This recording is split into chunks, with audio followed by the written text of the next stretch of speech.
The NHS budget has been increased to record levels to deal with the pandemic.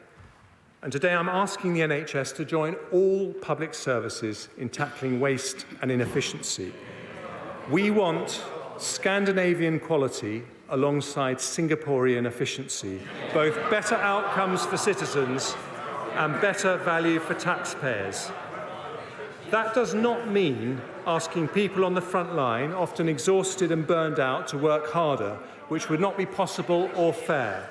But it does mean asking challenging questions about how to reform all our public services for the better.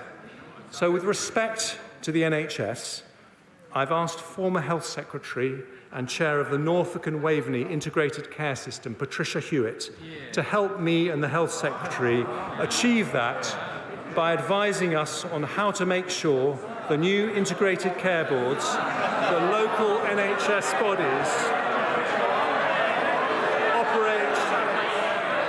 operate efficiently and with appropriate autonomy and accountability. I've also had discussions with NHS England about the inflationary pressures on their budget.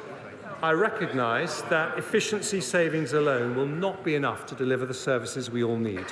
So because of difficult decisions taken elsewhere today, I will increase the NHS budget in each of the next 2 years by £3.3 billion.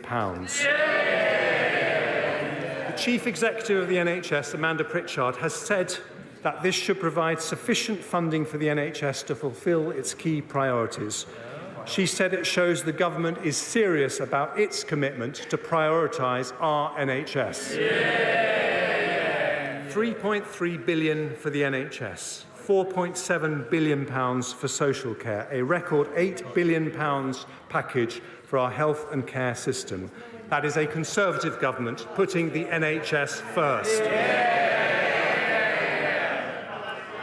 And Mr. Speaker, the NHS and schools in Scotland, Wales and Northern Ireland face equivalent pressures. So the Barnett consequentials of today's decisions mean an extra £1.5 billion for the Scottish Government, £1.2 billion for the Welsh Government, £650 million for the Northern Ireland Executive. That is more resources for the schools and hospitals in our devolved nations next year, the year after, and every year thereafter.